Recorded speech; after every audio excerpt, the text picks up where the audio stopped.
Hello everyone, and welcome back to the Strategizer, where we take a look at all things strategy and strategically based. Today we are going to be reviewing Thor from the new Marvel Dice Throne expansion of all the Marvel characters.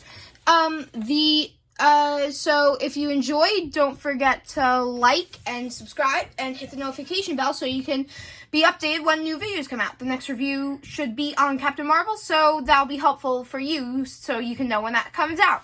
But that's not what we're looking at today. We're looking at Thor today, so let's get him open. First off, he has the light blue box. Another character has a blue box, which is darker. But let's get him opened and let's take a look at him. Alright, first I'm going to show you his status effects. Okay, he has 3 status effects, 2 positives, and a companion in Mjolnir. So, his first status effect is Guard Break. It's a positive status effect, and it's a stack limit of 2. You can make an attack become undefendable on 1 through 3. So, if a player concludes their offensive roll phase with an attack, they may spend this token and roll 1 dice. If the outcome is 1 through 3, the attack becomes undefendable. It doesn't say anywhere that you can only use 1 per turn or 1 per attack, so I'm going to guess that if you fail your first one, you can re-roll again if you have 2, because stack limit 2. Electrokinesis is a positive status effect with a stack limit of 4. It boosts abilities or spend to draw 1 card. A player may spend 3 electrokinesis at any time to draw 1 card. There is one ability on Thor's board that lets you do 1 damage per electrokinesis, so that's what that means by that. Alright, then there is Mjolnir, which is a companion. So, as you know, status effects are circles, normal ones. This one is shaped like a hammer, and it's a pretty nice piece, but this is an extra thing you can get, or maybe it's Kickstarter exclusive. I'm not really sure, but this came with my Kickstarter package of all of it. It's a metal version. It's honestly kind of heavy. On the back, it says the famous phrase of whosoever holds this hammer, if they be worthy, shall possess the power of Thor, and like all fancy. It's like actually metal. It's kind of heavy. There's the symbol here, and this is the status effect token that you get to use if you have it. So that's fun. But, so how Mjolnir works, it's basically the main hook of Thor and what makes him special. So you throw or retrieve to gain different bonuses. That's basically how it works. So you begin the game with Mjolnir on your hero board. You don't need to gain it. It doesn't go on anyone else's to start the game. You just have it on your hero board, okay? So, you may throw or retrieve Mjolnir at any time by discarding a card. If an ability tells you to throw or retrieve it, like a card or an ability on your board, you do not need to discard a card. Okay, here's a thought that me and my opponent had about some stuff about discarding cards in Mjolnir. Because as you know in the game of Dice Throne, you discard cards to sell cards. It's not really evident exactly what you do, but what we came up with is that if you are discarding cards to throw or retrieve Mjolnir during either one of your main phases or your discard phase, because you may do it at any time, even on the opponent's turn, then you get CP. Then you get CP for discarding the card, because those are the 3 phases that you may sell cards. Any other time during your roll phase, during your upkeep phase, during your income phase, during any part of the other player's turn, you are just throwing and retrieving Mjolnir. Now I'm going to ask you guys to comment below what you think makes the most sense. What would your plan be? What you're going to do with Mjolnir when you get this? Because I'd like to know your thoughts, and maybe we can come together and find a good solution. Alright, so look what happens when you throw or retrieve it. When you throw Mjolnir, you place it on a chosen opponent and deal 1 undefendable damage as an isolated source of undefendable damage. So it's just extra damage all over the place, and there's a lot of times you'll be throwing it. It's basically impossible to avoid throwing it, like, ever. Like, you might think it's something rare, but it's happening all the time. So, when you retrieve Mjolnir, you place it back on your hero board and gain Electrokinesis, which is helpful to gain more cards later. You cannot throw Mjolnir at an opponent unless it's on your hero board. And you cannot retrieve Mjolnir if it's already on your hero board. There are some cards that say retrieve Mjolnir, and get some stuff, so you can't play them if it's on your hero board. And so if you're playing a multiplayer game, you can't send it to one person and then send it to another, okay? Lastly, in a multiplayer game, if an opponent who has Mjolnir is defeated, you retrieve it for free. Alright, he has the standard 3 symbols on the standard places. There are 3 hammers on 1, 2, and 3, 2 worthies on 4 and 5, and 1 thunder on 6. The standard setup of 3, 2, 1. So that's pretty easy to understand. Those are his stats effects. Once again, if you want to just take a closer look, here is Mjolnir. Okay, let's get into the hero board. So we start off with the back, which is the Bifrost, the Rainbow Bridge. No, this is just the Bifrost, and it's like going across space. And here is Thor, kind of fading into it with his fist. And when you have it this way, it looks like he has his hat on. All right, so let's open it up. Here we have Thor's board. His trait, his phrase, by the will of the gods, I am invincible. I am Thor. All right, let's take a look at his abilities. Standard setup, there are no passive abilities, and there's only one defensive move. Okay, Hammered is his first move. You have 3 hammers, deal 4 defendable damage. 4 hammers, deal 5 defendable damage. 5 hammers, deal 7 defendable damage. Throw Mjolnir. Pretty good move, because no matter what, you get to throw Mjolnir, because that's pretty strong. And it's just good to have one of these abilities to fall back on, especially on a board like Thor's. I don't know if I was having bad luck, but I'm just pretty sure it's kind of hard to get stuff, because the hammers aren't used too often, and you are going to need the more rare stuff a bit. So this is a good thing to fall back on, Hammered. I actually used it a lot once I upgraded. Everything here is upgradable. There are upgrades for this stuff. Alright, next is Mighty Summon. You need 1 hammer, 2 worthies, and 1 thunder. You gain 2 guard break, pretty good, and heal 2 damage. If you yourself have Mjolnir on your board, you gain 3 electrokinesis. Sort of like you're holding it and like electrifying or something. Otherwise, you retrieve Mjolnir to deal 3 collateral damage to the player you retrieved it from. Remember, when you retrieve it, you get an electrokinesis, and I get this move is basically like you're forcefully taking it. Next, there is Odin Force.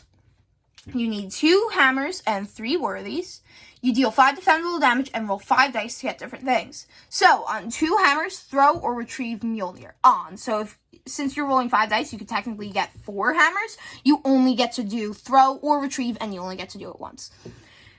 On 2 worthies, gain 1 CP. Once again, you could get 4 worthies, but you will only get 1 CP because of on.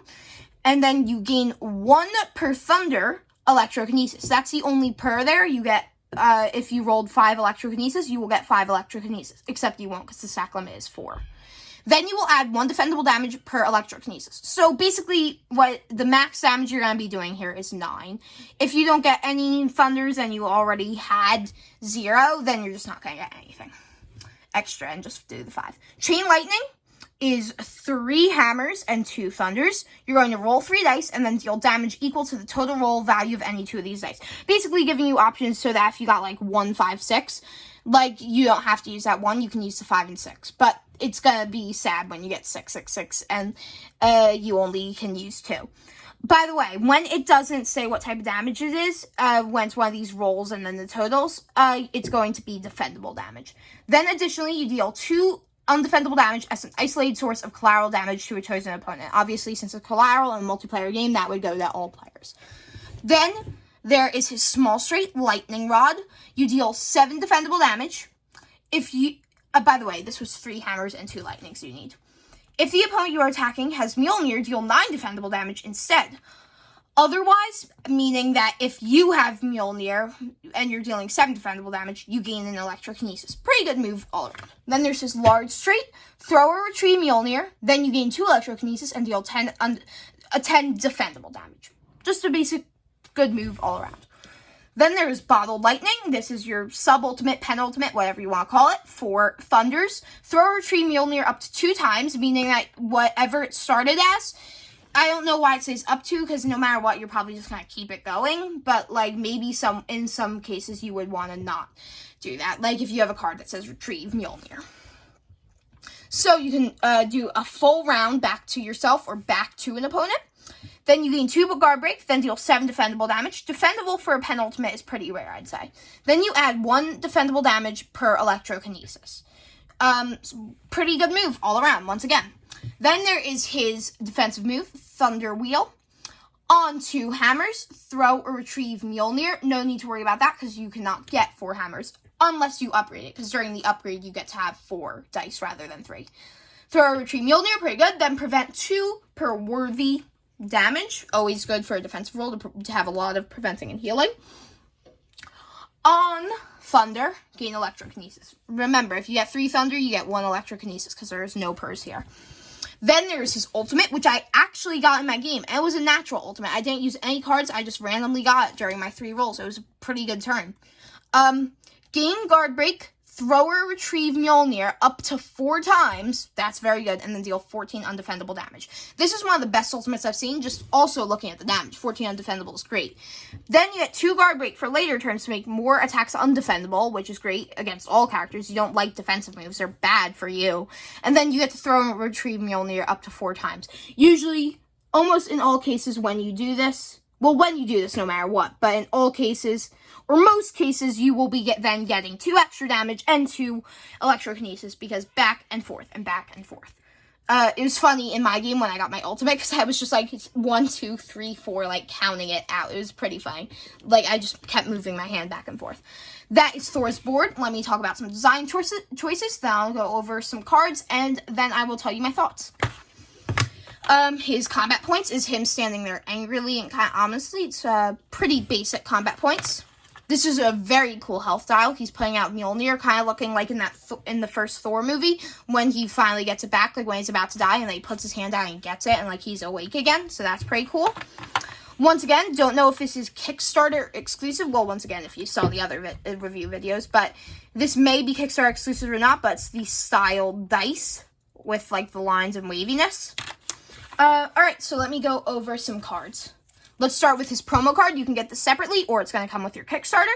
When you get this, I think these promo cards are coming separately, though. 0 CP, main phase card, roll 1 dice. On Thunder, draw 1 card, gain Guard Break, and gain 2 Electrokinesis. That's actually a very strong promo card. They work the same every time, but you get to draw a card, too, if you get it. On any other outcome, you just draw a card. I'm going to go over 2 upgrades that I find special. There's Bottled Lightning. Here, take a look at Bottled Lightning 2 if you'd like, but I'm more interested in talking about Ricochet. 2 CP main phase card. Ricochet is a really good move to fall back on, because if you get a good first roll with 6s, you're going to go for the penultimate, that ultimate. It's always good to have a 3, so whenever you find one of these, you should always put it out. Throw a Retrieve Mjolnir up to 6 times.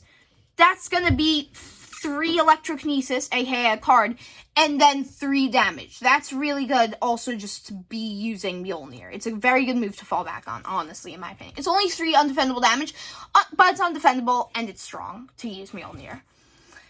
Then we have Thunderbolt 2. You can take a look at it if you'd like. I am not going over that, though. It's a 2 CP main phase card.